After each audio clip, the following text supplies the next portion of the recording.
From the Japanese Festival to the best of Missouri Market, there's a lot to see this year at the Missouri Botanical Garden. That's next on City Corner.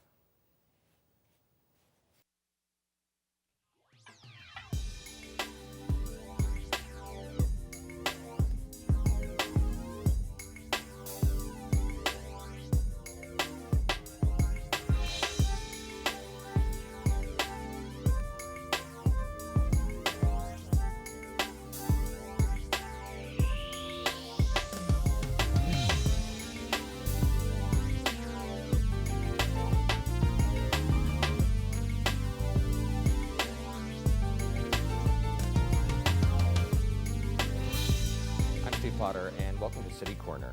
Later in the program, we're going to talk about some things going on at the Missouri Botanical Garden, specifically spirits in the garden and the best of Missouri Market.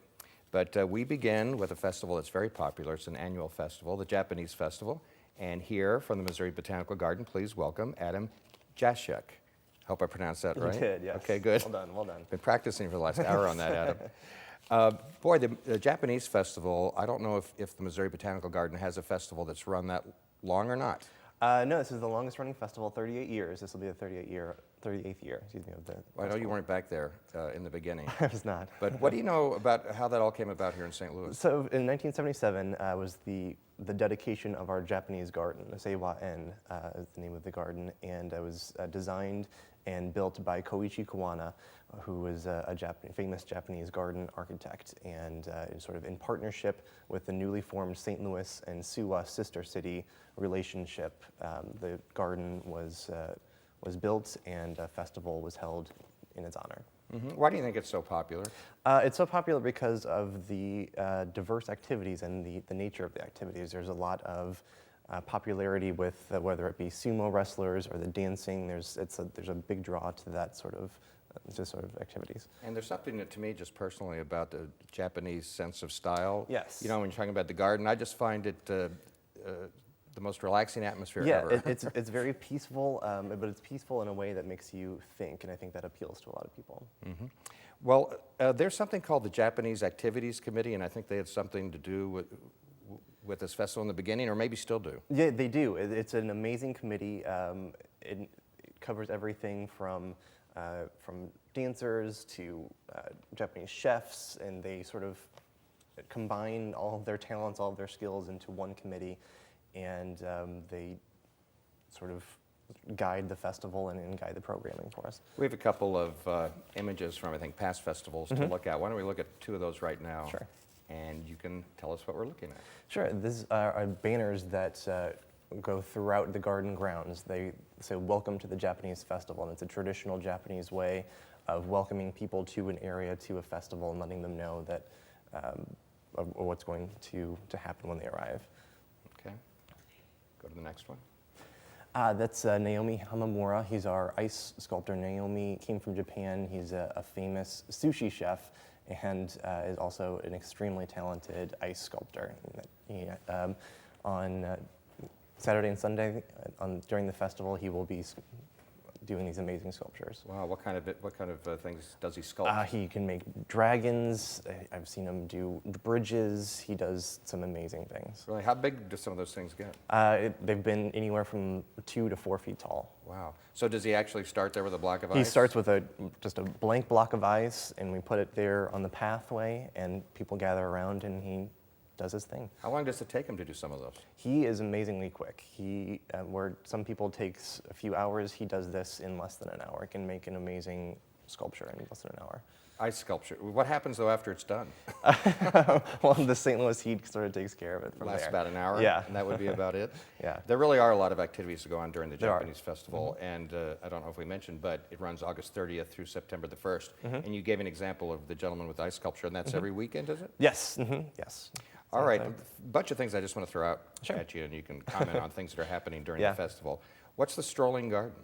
The strolling garden, that's our Japanese garden. That's the one that's there all year. All year. And actually, there's been we've done repairs to our bridges, we've done repairs to the waterfalls, and so that's sort of a new and improved Japanese garden. Is a Japanese garden, is that more consistent through a year than other types of garden would be? I just mean visually. Visually, there's always something. There's always something to look at there. That's sort of the way that the garden is designed. Sort of, it's a seasonal garden, so every season you're meant to focus on something there. Yeah. All right. Some of the other activities during the Japanese festival, there's a dancing component. Yes, there's actually several dancing components, but sort of new and featured this year is Sachio Ito and Company. That dance company was formed in 1981, and it's based in New York, and they are sort of a world-famous dancing troupe, and we're very lucky to have them with us this year, yes. And drumming? And drumming, our St. Louis Osua Taiko drummers will be joining us again this year. They'll be fresh off of their trip from Japan. They'll be studying with their parent group in Japan, so they'll be coming back with a lot of new and improved material. If people are interested in seeing like certain things, like the drumming or the dancing, are they at set times and days, or what's the best way people figure that out? Set times and days. Our schedule is going to be on our website, www.mobot.org.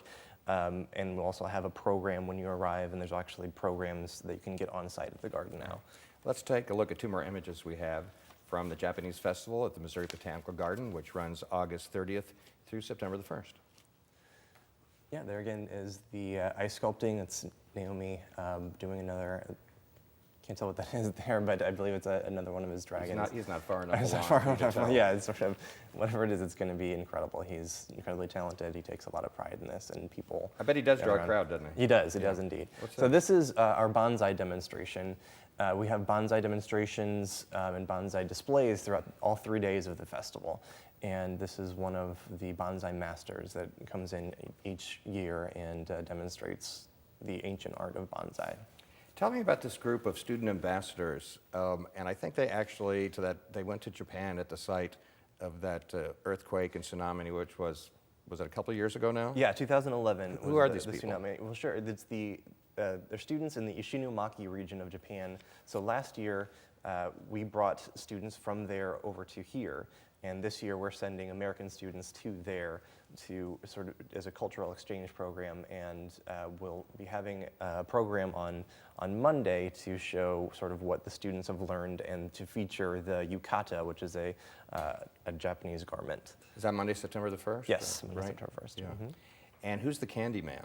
Candyman, he, if you've ever been to the festival before, you'll know him. He's strolling the grounds. He does sort of ancient Japanese street art, making candy, doing little tricks, and he's a real treat for the kids. Mm-hmm. Is this, maybe you said this before and I missed it, is this your biggest draw festival through the year?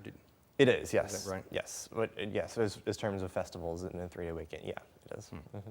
What kind of, you may not even know this, but does St. Louis have a pretty significant Japanese population? We do. We have a significant Japanese population, and the population, the folks here have been incredibly generous with their time and with their talents and really chipping into the festival and helping guide it to what it is today.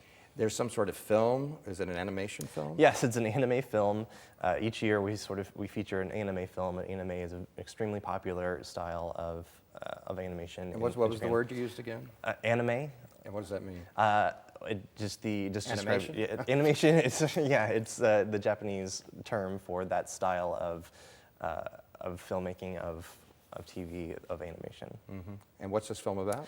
Hal, it's about it's a sort of Japanese take on 2001: Space Odyssey. So it's a tale sort of based in that way. Uh-huh.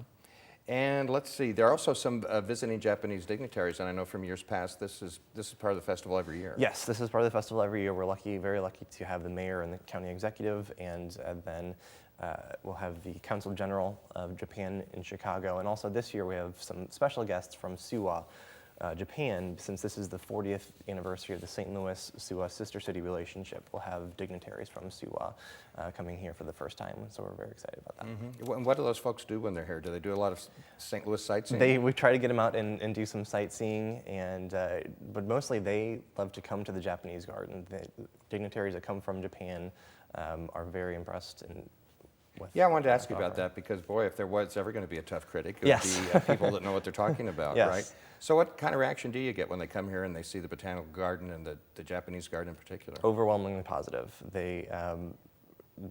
The entire goal of the design was to make it seem that you are in Japan, to put you there. It was designed by, like I said, a famous architect, and sort of our goal and the feel that we want to get is you're in a traditional Japanese garden. Okay, a couple other elements of the Japanese festival I want you to talk about before we run out of time.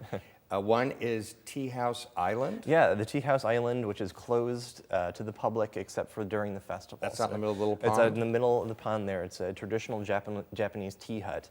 And for $5 during the festival, we sort of sell the tours in increments. You can have a chance to see and tour the island and the tea house. Wow, so that's kind of exciting because It you is. don't get to do that very often. often. It's an extremely rare opportunity, and people overwhelmingly say that that's their favorite part of the festival. And you wouldn't think that martial arts might be a part of a botanical garden festival, but it is. It is, yes. We have some amazing martial arts groups, local groups that come and display, and whether it be judo, karate, or even some of the more ancient arts like koryu bugai, for example. Mm-hmm. And I'm losing all my notes, but have I left anything out? No, we also trying to connect with sort of the contemporary Japanese culture. We have a cosplay fashion show. Cosplay sort of ties within the anime theme of dressing and acting out the traditional Japanese characters. Okay, I'm not sure. Did we have a couple more images from the Japanese festival to look at? I'm not sure if we went through them. Yes, we did. Two more. Yes, this is again the bonsai display. Some of the trees and plants that we have are over 100 years old, some even hundreds of years old. And the next one? That is the Candy Man. And you'll never know what he's going to do, whether it be making candy or treating the child like that. Looks like fun. Well, Adam, speaking, you just mentioned the bonsai thing, and you brought along a couple of show and tell items here, and bonsai is one of them. Bonsai is one of them, yes. We have bonsai for sale in our garden gate shop. So and this right here you can buy. Yes, an example of what you can purchase, an example of what will be on display. Now, bonsai plants grow, don't they? It's just very slowly. Yes, very slowly, and this sort of way of doing it is to control it and to sort of be in control and be focused. Easy to take care of, or could I kill it? Well, maybe, yes. What's the other item you brought here? Is that from the gift shop? Yes, again from the shop. You can here. point to pick it up. Sure, yeah, it's a sort of an example of a traditional Japanese drum bridge. We have a drum bridge in our Japanese garden.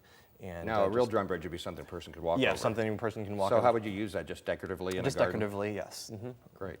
And a lot of other fun things in the gift shop, too. Yes, absolutely. Well, Adam, thanks so much for being here at the Japanese Garden. Again, runs August 30th through September the 1st at the Missouri Botanical Garden. We look forward to seeing it, and thanks for sharing with us today. Thank you very much, Steve. And we'll be back with more events and things to see and do at the Missouri Botanical Garden right after this. So, just sit here and chat for a minute.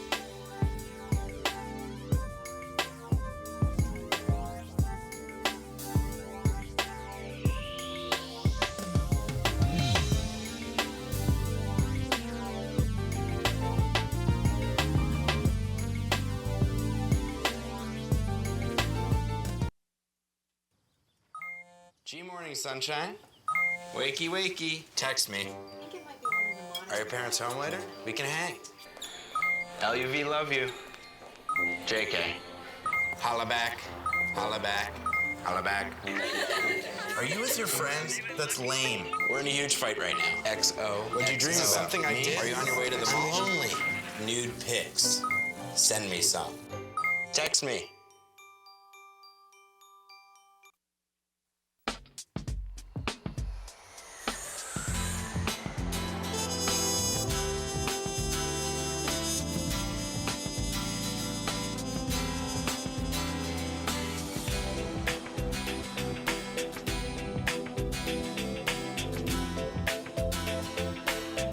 Experience St. Louis!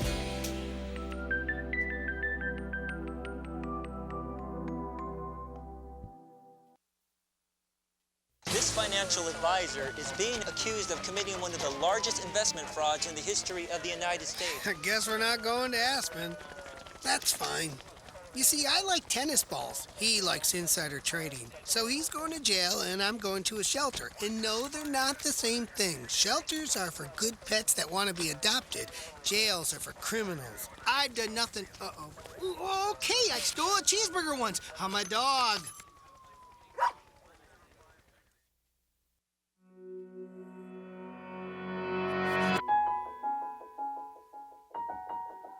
For those dealing with the struggles of caring for a loved one, we hear you. Visit aarp.org/caregiving for advice and support.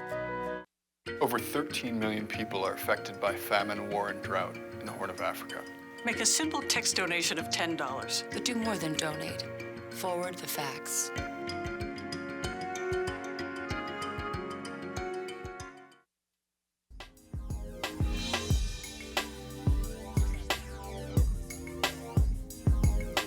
I'm Steve Potter. Welcome back to City Corner. And today we're talking about all the great things at the Missouri Botanical Garden and why you should go this season. Please welcome Chelsea Harris. Hi, Chelsea. Hi. We had your counterpart, Adam, on earlier, and you are both senior events coordinators. That's correct. First, yes. I thought you were just doing things for seniors, but that's not what it means, is it? It's not. No. What does a senior events coordinator do? We are just ever so slightly higher than a regular events coordinator. You've been there 3 weeks longer. That's right. We coordinate all the public festivals in the garden, so Wow. anything that's open to the general audience. That sounds like a big our job. domain. It Because is. when I go to your website or I read things about you, I can't count the number of events that go there over a course of a year. Do you know off the top of your head how many activities you have? Gosh, no, I don't. It's several, but Yeah. it's a terribly fun job. Well, we were talking to Adam earlier about the Japanese festival, which is really popular and a really cool event. Do you like it? I love it.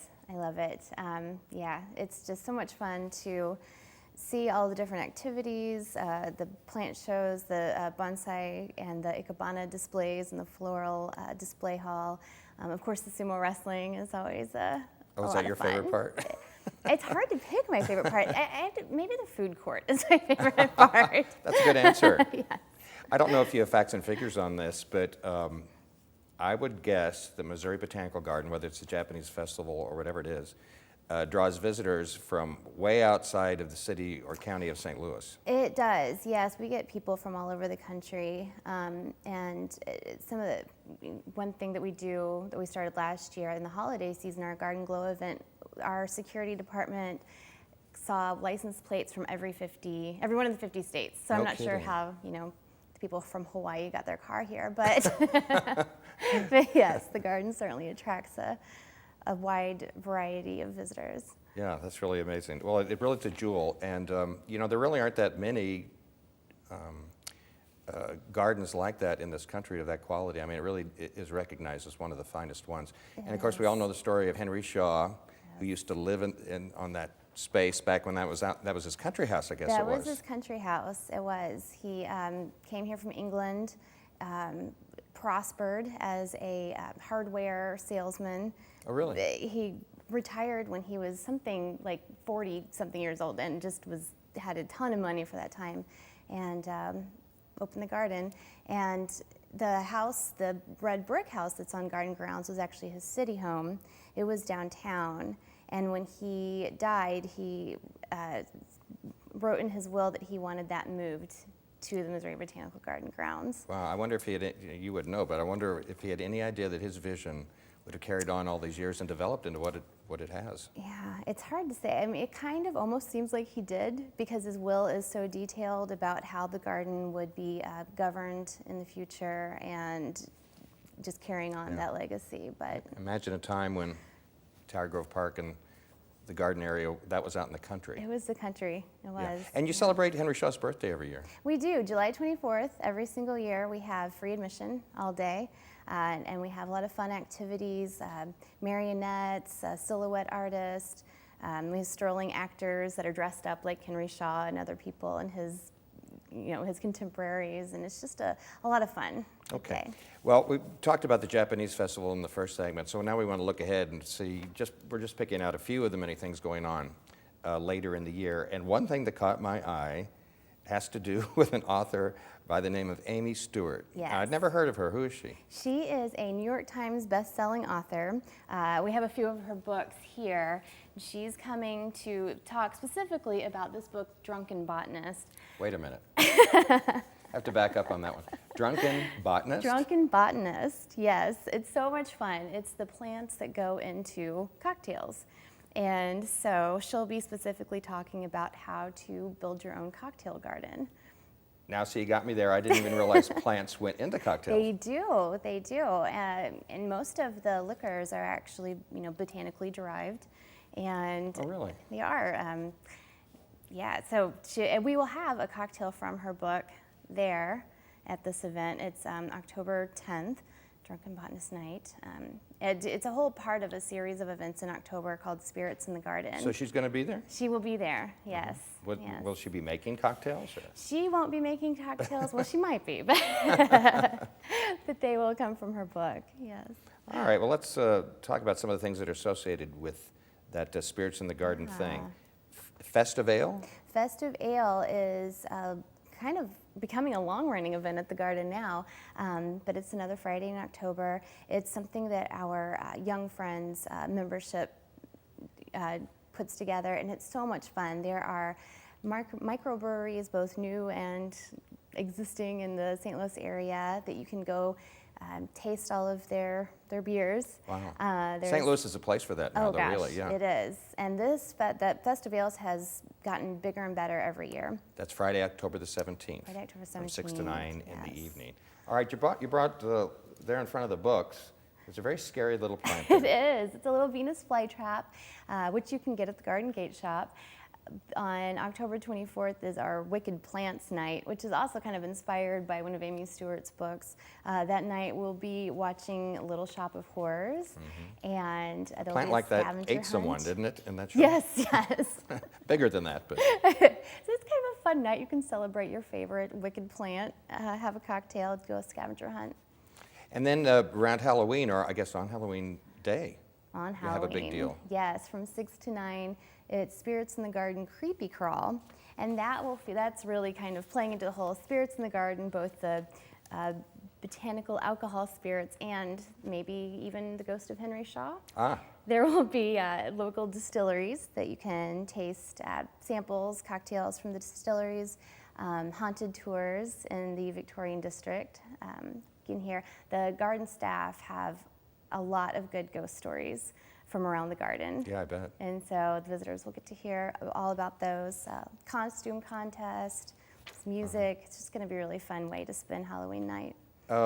Maybe you might want to mention your website. We're going to have your website contact come up here in just a minute. But when you do as much as you do at the Missouri Botanical Garden, there's so much going on. I think a website is really essential for people maybe to look at before they go. It is. It's mobot.org, mobot.org. You can read all about the events, the times, the dates, even purchase tickets ahead of time. Okay, let's move on to the Best of Missouri Market. That's coming up October 3rd, 4th, and 5th. Is that like a giant farmer's market? Is that what it is? Kind of, but more. A farmer's market plus, if you will. This is the 23rd year for the Best of Missouri Market. We have over 120 vendors, artisans, and food producers from the area.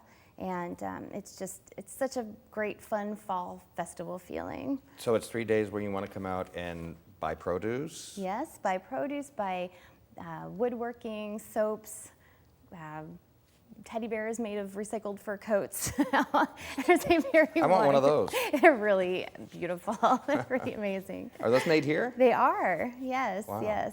A lady, her vendor's name is Kathy's Teddy Bear Shop, and they're just gorgeous. We have something like 7 pictures from past garden events we want to look at. Maybe you can comment a little bit about what's happening. These are from Best of Missouri Market. Yes, I believe this is probably in our kids' corner. There are a lot of activities for kids to do. They can build bird houses or race cars out of wood. Home Depot has been a great partner in this event and runs the wood building activities for the kids. Okay. This is also in our kids' corner. We have a pumpkin patch. Each year we bring in hundreds of little pie pumpkins that kids can take and decorate. We have all kinds of fun supplies like beans and markers and glue galore. Is that only for kids? Because I'm interested in that. Oh, well, I think we could probably get you a pumpkin all right, too. Thanks. Let's move to the next one. This is one of the vendors. It looks like this is maybe one of our relish vendors. I believe this is Florence's Home Style. She has a relish called Cha Cha that is delicious. Sounds hot. You can mix it with cream cheese to, make it not so hot. That sounds good. It's really great. We have some fantastic salsas and pickles and relishes at the market. I believe this is the same vendor with her cha-cha. And you could have brought some of those samples with you. I know. Would have been all right, I wish I had. And Chelsea. that's really one of the good things about Best of Missouri Market is that you can come and just sample away. Now you're talking. Yes, and there are wineries with wine samples as well. This one is, it looks like this is one of the jams or apple butter type people. And you can find some delicious producers of those things at the market too. This is one of the soap vendors. Body products are really popular as well. There are a lot of goat farms and things like that around the region that produce some great soaps. And here we're back to our Florence's Cha-Cha. Oh, there's a theme here There's for that cha-cha stuff. And that is a huge event. Didn't I read somewhere that the Best of Missouri Market draws over that 3-day period something like 25,000 people? It does, yes, it is. It's just really well loved. People have been coming to it. When it started, there weren't so many farmers markets or craft fairs of this nature. And so I think it was really one of the first of its kind in the area. And people just love it. We get new vendors each year, all very highest quality products because it is indeed the best. Okay, put it on the calendar. That's October 3rd, 4th, and 5th. We just have a few seconds remaining, I think, but I just want to throw a couple things at you. The things that we think about when we think of the Botanical Garden. One is the Whitaker Music Festival. People really look forward to that. They do. It is such a great time. Just last week, in fact, we had over 10,000 people in attendance, and no kidding. it's free. It's doors open at 5 o'clock each Wednesday, and it's throughout the summer. And the band starts at 7:30. And it's always usually local talent. We just have such amazing musical talent in this area.